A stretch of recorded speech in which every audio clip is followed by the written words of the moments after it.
Welcome to the Next Step Masterclass. I'm Tim Jordan, co-founder of Service Catalyst. In this lesson, we're going to talk about building something more powerful than a workforce, but culture. This lesson is lesson 5, team culture and hiring. Because hiring someone to do a task is easy, but building a team that owns outcomes is how you grow a business that runs without you. Most service business owners get this backwards, where they hire out of desperation to lighten the load, but skip the foundation that sets someone up to succeed, and that's culture. Culture isn't ping pong tables or hoodies. It's the expectations you set, the standards you uphold, and the behaviors you tolerate or don't, for that matter. Um, it's also the way you behave and treat others in your work environment.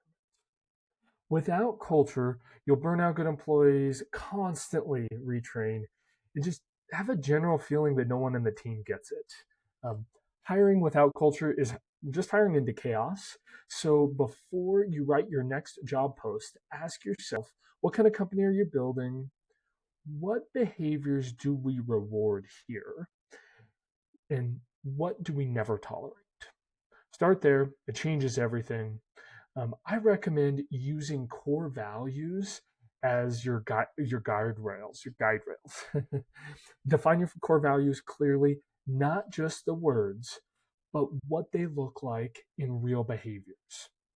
For example, if own the outcome is one of your core values, you should elaborate on it. That means we follow up without being asked, and we don't blame. If leave it better is one of your core values, define it as cleans the job site, improves the process, teaches the next person. So it's more than just a short phrase. I strongly encourage you to describe what you're looking for in your core values. So once you've got, and it doesn't take many, 3 to 5 max. Once you've got them, include them in your job ads, mention them in the interviews, reinforce them in team meetings, recognize people when they live them out. And I encourage you to post them somewhere, just simple post them on the wall. Culture is both caught and taught. So another concept that's really core in culture and hiring is hiring for attitude more than skill. The number one hiring mistake that small business owners make is prioritizing skills over mindset. Skills can be taught, attitude cannot. Look for coachability. Are they open to feedback? Work ethic. Do they show up ready, even just for the interview? And most importantly, team fit. If you have a team, you want to make sure the people you're bringing into it are good personality fits. Use scorecards in interviews. Rate each interviewee on values or traits that you're looking for. You also want to discuss examples, not just answers, and watch how they communicate, how they carry themselves. How do they talk? This is the most important thing, one of the most important things. How do they talk about prior employers? That's really, really important. And then I always recommend to sleep on a hire. Never make a final decision right there on the spot. Gut checks matter. So let's move in. Let's talk about the hiring process. Hiring isn't just about identifying the best resume. It's about running a structured process that surfaces the best new team member for you. Here's a simple structure that's pretty similar to what we use at SG. I always do a phone screening, 15 to 20 minutes, get first impression. Most all my people have to talk on the phone, so I want to hear how good are they on the phone. Then we do an in-person interview. And this is focused on attitude, culture fit, attitude first questions. You can see our guide on those. And then depending on the position, we do a shadow day or maybe a trial install or even just a second interview, but we get them in person a second time. Again, we want to see their work. We want to see how they fit in the shop. We want another opportunity for them to stand out and excel, or for them to show that they're not potentially a culture fit.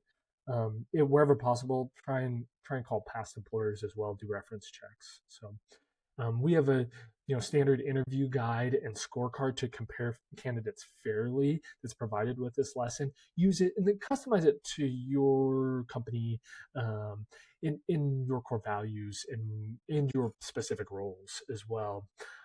Hiring is one of the most important decisions that we make as business owners, and let's treat it like that. An extra tip that is, I think, crucially important, and that is to treat your subcontractors the same way.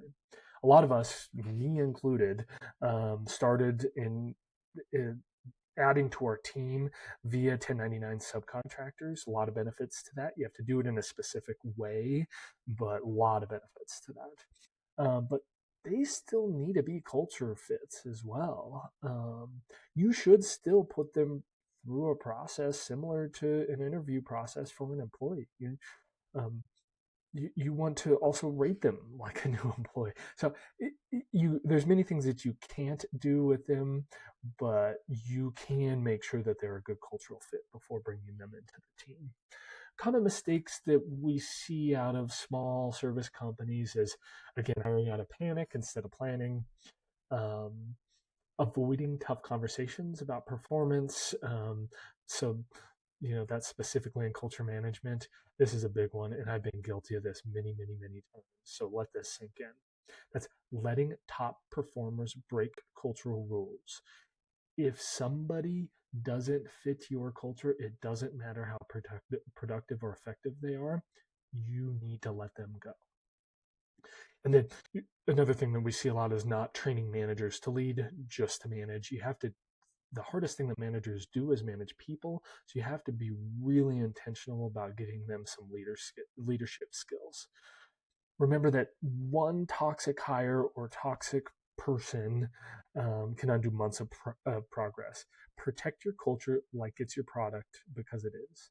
I can tell you I've pushed very hard for positive culture at all of our companies, but in this vein, specifically at SG Window Tint, and the people want to work for us because of it. People don't leave because of it. They work harder, they buy in, they feel a sense of belonging because we have this positive, um, caring, driven culture in the company. So, what do you do next? What's the action plan? If you don't have core values, write down at least three core values that you want to build your business around, and then create an interview template that fits those core values.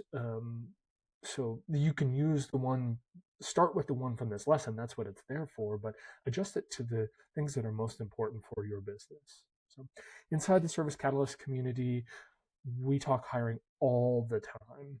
We're sharing strategies, best practices to getting it done right.